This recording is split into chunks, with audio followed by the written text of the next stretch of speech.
Hi, my name is Crystal and I've had an abortion. My name is Shay and I've had an abortion. We are with the My Voice, My Choice Leadership Group with the Chicago Abortion Fund. And today we are here to talk about a very interesting topic. We actually had a premise in mind and everything, but due to recent events, we actually changed things around. We're actually here to talk about the Stupak Amendment. Now, the Stupak Amendment was passed along with the healthcare reform bill back about 2 weeks ago, November 7th, 2009. Basically, what the Stupak Amendment is, it's, if you know about the Hyde Amendment, basically, I feel like it's like pretty much the same thing except for women all over.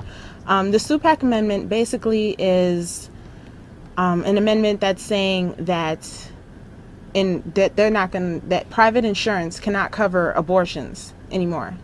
In order to cover abortion, it will, but you have to buy a rider, which is extra money that you would have to pay every month for. So, yeah, it's basically the Hyde Amendment for middle class and working class women.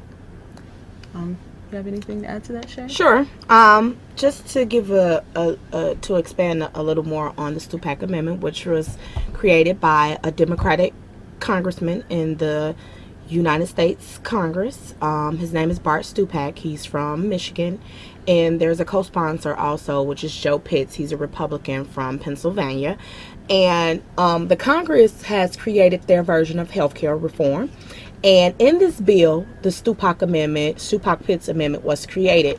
Basically, what it wants to do is it wants to further prohibit public and private coverage of abortion in the new insurance exchange. So this is not, permanent, anything permanent. This is just an amendment that's been a part of the healthcare reform bill that Congress just passed November 7th.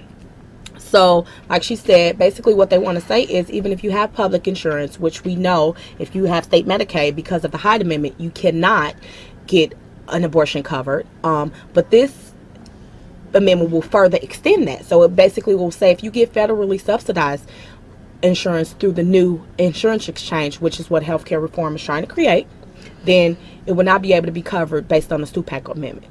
If you have private insurance, they basically want to say if you want to have an abortion service covered, then you have to purchase a rider, which basically you're planning for an unplanned pregnancy, which is extra money, which you may use. And I mean, that's kind of condescending to you having insurance if you have to purchase additional insurance for a surgical procedure, abortion. You have a caller. Yeah, we have a caller. Hello. Hello.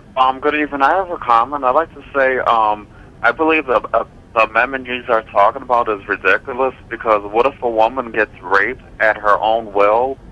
I mean, what are these insurance companies going to do? Not accept doing an abortion, because if she doesn't want to have, his child, and frankly, she shouldn't have his child because he raped her at will. Thank you.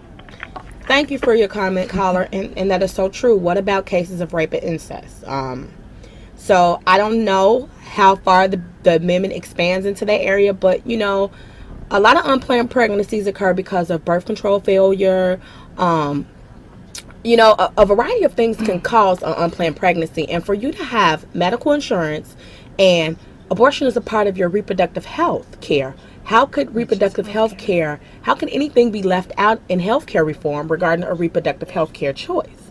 So it's kind of like, again, women rights are being restricted and taken away, even in the healthcare reform bill, which ultimately you would think the healthcare reform bill would want to create a space where we have comprehensive healthcare for women. So we understand that public funding will not cover abortion.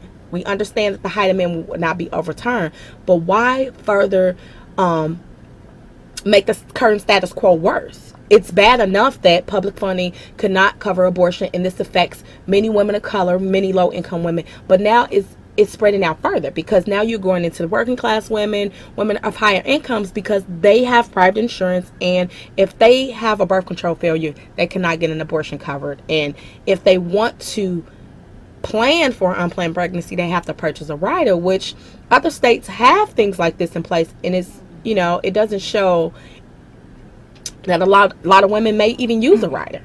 You know what I mean? It may be a point where you pay for a rider for 5 years and never use it, and then the minute you cancel it or stop paying for it, you have an unplanned pregnancy. So it's kind of like you're paying for this rider, but you may be better off just trying to pay for an abortion out of your pocket. So this amendment just further codifies the Hyde Amendment and makes abortion just even more inaccessible. Yeah.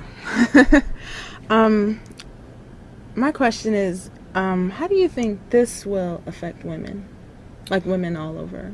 I mean, as I just stated, it will greatly affect more than just the women that are greatly affected by the Hyde Amendment. Now this is going further into the private sector. This is going into different economic classes. So you have women that will have private insurance. You have women that don't qualify for Medicaid, but will qualify for federal subsidies. They won't be able to pay for an abortion in the event that they have an unplanned pregnancy. And what about the women who don't have a higher income and cannot really afford supplemental insurance like a rider to cover for an abortion? And they're barely making it. So, I mean, the situation that is now, because now some insurances do cover abortions. Right. But what about, if this does go further, the women that have insurance now will have to come out of their pocket, even though abortion is a cheaper surgical procedure. Women will have to try to forego other necessities to pay for abortion, which they are doing now, but this will spread out into a further class of women. Now it's just particularly lower income women, but this is going to be more harmful than helpful to women. Yes. Because women are still going to have abortions.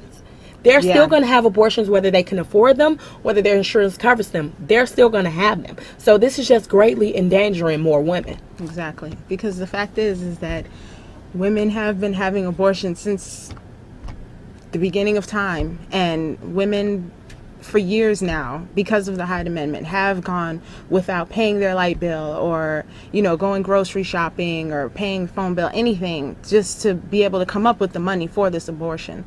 So with this new amendment, this is really just going to make things a lot worse for a lot more women, not just women of color or poor women, but all women.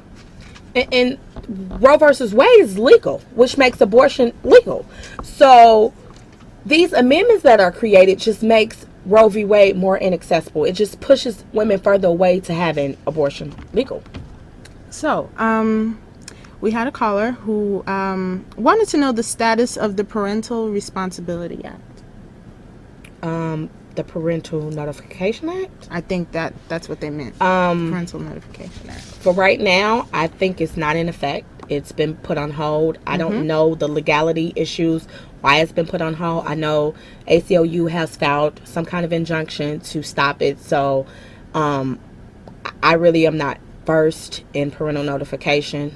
Our organization is an organization that supports other organizations that are really doing policy around parental notification. But, this show is to really talk about Stupak, which is what's really detrimental to abortion at this point. But I do know at this point parental notification is not in effect now. Yeah. Well, it's a good question. Yeah, it was a very good question. So, what do you think? Can we stop this amendment? Is there anything that we can do? Well, at this point, I was in Washington, D.C. on November 7th when the Congress was voting on healthcare reform. And what happened was this amendment kind of came out of the blue in a sense. Yeah. So we didn't really expect it. So we were planning on doing advocacy work that Monday to talk to senators from our respective states. We were with a women of color organization, Sister Song, which represents over 400 women of color from around the country. So there were over 400 women there from different states. And when we were there, the amendment came up. So we went to Capitol Hill. Each, group of women went to talk to the people from their respective